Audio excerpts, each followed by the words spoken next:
Luxury dive watches are expensive. A Swiss-made 300-meter water-resistant bronze diver, that should cost at least £4,000. But Christopher Ward decided to sell this for just over £1,000, and that's a problem. Because if they can do that at this price, what exactly are luxury brands charging us for? Tudor's Black Bay bronze is around £4,000. The Oris Divers 65 bronze is £2,000. A Panerai submersible bronzo, like 18.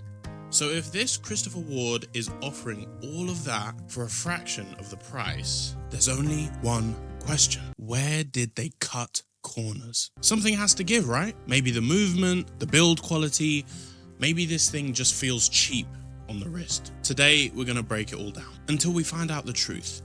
Let's get into it. Okay, all right, now, lost for words. The crystal, love the crystal, anti-reflective, whatever. Absolutely, might be the best crystal I've ever seen on a watch in person. And I have a Grand Seiko. Wow. All right, let's put it on. Okay, I'm not returning this. So now we have to figure out together how I'm gonna keep this watch and not give it back. Oh my goodness. Obviously, the thinness. You know what? Okay. Let's do this with structure. Aesthetics. Let's start with that. Before we get into the boring specs and cost cutting, I have to talk about the design. That's what you came here for. Now this thing is absolutely stunning. And as a known dive watch hater, in person, especially at the size, this has shocked me. At 40 mil, I thought this would be too big. But as expected, the thin profile compensates perfectly. For a dive watch, it's stunning. The bronze case paired with this matte brown dial is just... This is how you do warm tones. It's rich, earthy, and the blue lume, man. Since blue is the opposite of orange on the color wheel, it pops beautifully against the warmth of the dial. Then there's the case thickness. One of my favorite things about this watch.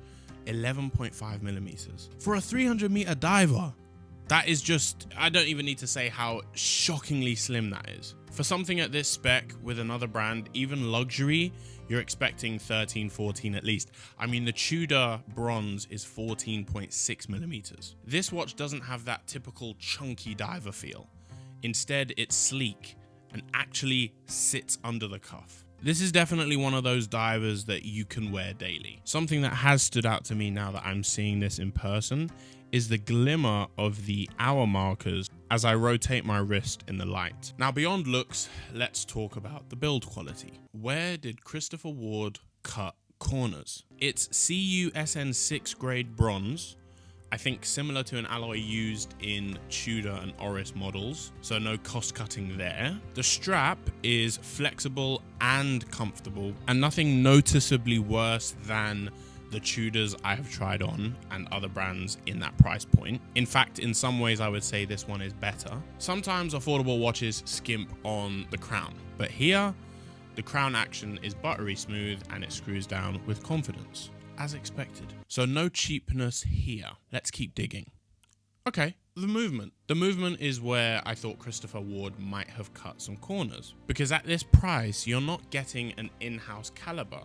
And that's usually where luxury brands justify their prices. Inside is the Sellita SW200, a Swiss-made automatic movement with 38 hours of power reserve. Accuracy? Christopher Ward regulates it to -4 to +6 seconds per day, which is within COSC chronometer range for the purists out there, so it is COSC certified. Compared to the Tudor Black Bay Bronze's in-house movement, it does fall a little bit short with the power reserve. But are you really paying an extra $3,500 just for an extra 32 hours of power reserve? Okay, so with the movement, it's not an in-house, but it's a reliable Swiss workhorse that's easy to service. No red flags there. All right, here's where there are some problems.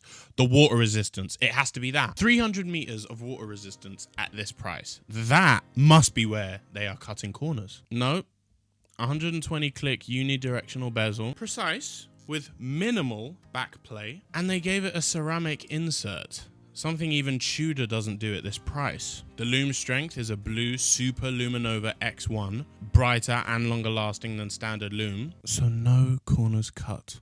This watch is a fully capable diver with real-world functionality. Alright, I tried to find the catch, and here's the truth. There isn't one. Case materials, similar grade bronze as the big boys. Build quality, feels like a premium watch. Movement, not in-house, but accurate and reliable. Water resistance, a true 300-meter diver, no gimmicks. So why does this watch cost so much less? This £1,000 diver should not be possible. Once again, Christopher Ward gives value for money over luxury competitors, in my opinion. But of course, you expected that when you clicked on this video. Also, shout out to Christopher Ward for the length on the watch strap. Many brands do not accommodate for 7.5, 8-inch plus wrists. That is not a problem here. And although I understand I'm in the minority when it comes to that sizing, it does feel good to be accommodated for. Overall, this watch is thin, bronze, the way I like it, and seasoned. Don't ask me why, but picture bland food and then picture the opposite of bland food. This is the opposite. 6.8 out of 10. Upon reflection, I'm going to give this a 6.5. I have gone back and forth with this for the last couple of days. I've even spoken to people about it because I love Christopher Ward as a brand, but I just need to give some extra information to give context to such a low rating. I have made it publicly known since I started my journey 2 years ago that I do not like divers. I only have 2 in my 45 watch collection. That's how much I don't like them. So why did you request this watch instead of a 12, for example? A Christopher Ward watch you have publicly said you really like. Well, for the sake of growing this channel, and for the sake of standing out, which is something I've always strived to do, reviewing a watch that has had review after review after review doesn't make sense for this channel at this stage. So when I was offered the list to look through, I chose this because I hadn't seen a review for it anywhere else. Now, bringing it back to the rating. I've been criticized for the way I rate, but I think it's because people don't understand it. So let me explain. For me, there is no 10 out of 10. I say that to say I have 2 watches I would consider grail level. Watches that cost between 50 and 100,000 pounds. Even those watches are not a 10 for me. A 10 is a watch that you would not change a single thing about. And I have still not, in real life or on the internet, seen a true 10 out of 10 watch. In the last few days I've spent with this watch, I've had to ask myself, if this is a 6.5, what would I do to change it? What would I do to improve it? And it's when I realized there was nothing I'd really change about it, that's when I realized this is a 6.5 because it's a diver. Anything that I would stretch my imagination to change about it would change the very nature and utility of this watch. For example, the hour markers. One of the things I hate about Tudor hour markers is how big they are. But it was pointed out to me that they are that large because when you're underwater, you need to be able to see the hour markers. If I had it my way, on most watches, I would remove hour markers completely. Hence my love of the Venezianico Bronzo that I just got, or the D1 Milano EXP Black, or even the watch I put together myself. So I say this all to say, Christopher Ward as a brand,